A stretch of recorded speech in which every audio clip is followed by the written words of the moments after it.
I think Calypso is basically a child in an adult's body and doesn't understand the consequences. Alright, this must be like the 5th or so take of this video, but I do agree with Mortius's video. Go watch it. It's a good look at Calypso. But I have other thoughts on Calypso. These are just my opinions, quick disclaimer. And another quick disclaimer, because sometimes people bring up stuff that happens in certain versions of the myths or in the original myths. I am talking about Epic specifically. All that being said, I'm going to get into my thoughts about Epic Calypso.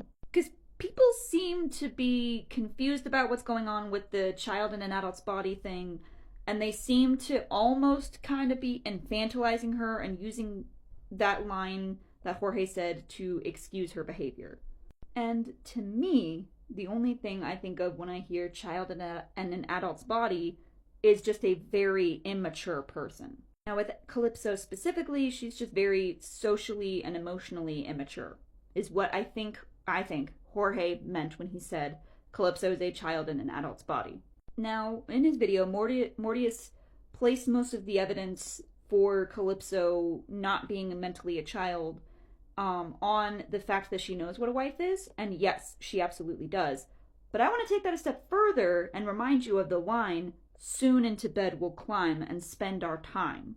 If she's mentally a child and she does not understand what she's doing, she would not know what climbing into bed is in that context. But she very clearly does, and she very clearly wants to engage in that behavior with Odysseus. Now, to me, part of her immaturity is her refusal to see past this narrative that she seems to have in her head about what's going to happen when Odysseus washes up on the shore. She says in Not Sorry for Loving You, "I thought for sure that you were my dream come true. I thought I knew." But clearly she doesn't. She seems to expect that, Odysseus was sent there for her and that he's going to be her love for life, her love in paradise, right? And she continues to push this narrative on Odysseus despite him saying, "I have a wife. I'm not your man. I don't belong here. There's something wrong here. I won't be drawn to love in paradise. Not until the end of time. There is no way." And she responds by saying, "I'm all that you want here. I'm all that you need here." And, just steamrolling past his protests. Because, again, she has this narrative of what's going to happen now that Odysseus is washed up on her island. And just the whole interaction where she reveals that she's a goddess just really rubs me the wrong way. And I think a lot of people can kind of overlook it. Because he says, "I could you where you stand. I'm no pet. I'm a married man." And what does she do in response? She acts very condescending and says, "Oh, handsome, you may try, but last I checked, goddesses can't die." And she laughs at him. And, the way that he just says, "Goddess?" He just loses all hope of getting off the island at that point, and it breaks my heart every time. I've only mentioned this in, one video, but I personally empathize more with Odysseus than Calypso, because I've never been in a position where I'm trying to get somebody to love me and I'm begging for their love and they don't love me, right? I've never been in that position. And I'm so sorry to everybody that's been in that position. That must be very painful. However, I, in my experience, have had my opinions talked over, have had my opinions ignored, been made to feel small. And that's what Calypso does to Odysseus. She talks over him, she ignores him, and she takes away his agency and his choice in what's happening. That just messes with me. And it's why I cannot empathize and sympathize with Calypso but so much. I can understand, that kind of extreme isolation must be horrible, must be so lonely, and it must really mess with you. However, that is not an excuse for just blatantly steamrolling past anything this man tries to say. Which is what she does. She essentially, is turning him kind of into, a plaything that's not a person. She seems to just treat him like he's this plaything for her, sent by the gods.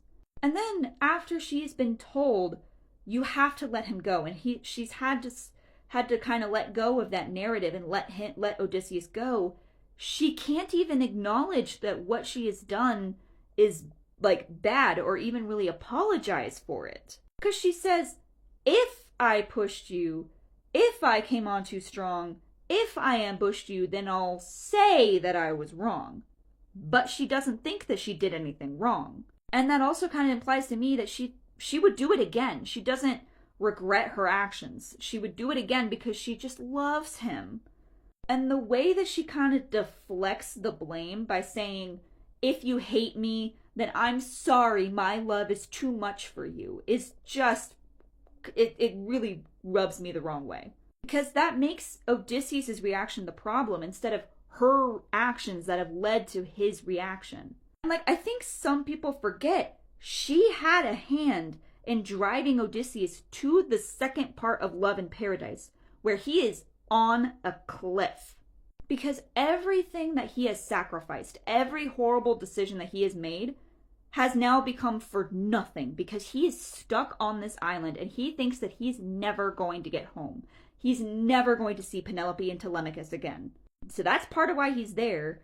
And she, I think people forget this, Jorge confirmed that she knowingly and willingly kept him on the island for those 7 years. She could have released him at any point, and she chose not to. That's part of why he was there on that cliff. And then also another part of it is the survivor's guilt and is the trauma that he has been through. That's also part of it. And then just, I feel like there's a part of why he's there that is driven by Calypso's refusal to acknowledge his agency and his, like, just him in general as a person, as a living sentient being. I feel like, in my opinion, that was also part of why he went to the cliff. Because he could see no other way out of this. She is not listening to him, and he doesn't know what else to do. And so he ends up calling for Athena because he doesn't want to die. He just wants off that island. So he, in a last-ditch attempt, he does the only other thing that could maybe save him, and he calls out for Athena. So, yeah, no, now she's been told, you have to let him go. And she cannot let go of that narrative enough to offer any sympathy or, like, acknowledge what she did to him. It's all, I thought I knew what I was, I thought you were my dream come true, like, you're all I've ever known, I've been here for 100 years, like, it seems like a very self-centered song to me. And there, again, is not a real apology. I frankly think it's like a miracle that he can say, I love you, but not in the way that you want me to, after the 7 years of whatever happened on the island. He is way too kind of a person to be able to say that to her. But then the way that she responds to that is by essentially throwing a tantrum and saying, I hate that I fell in love with you. Why did I fall in love with you? What do I do with this love for you? How am I supposed to get over you? Why in the world won't you love me too? As if he didn't just tell her within the first 30 seconds of meeting her. He has a wife. She chose to ignore that and then willingly and knowingly keeping him on the island for 7 years despite him saying he wants to go home. He's not supposed to be there. Like, all of this combined is just why I cannot empathize with her, but so much. Anyway, this video is getting very long. So I will just say, I hope that all made sense. And again, I pray that you have actually reached this part of the video before you start typing out a comment. And please, I do ask that you just be kind and respectful because we can all have differing opinions and that's fine. I hope you have a good whatever time it is, be it morning, noon, night, whatever.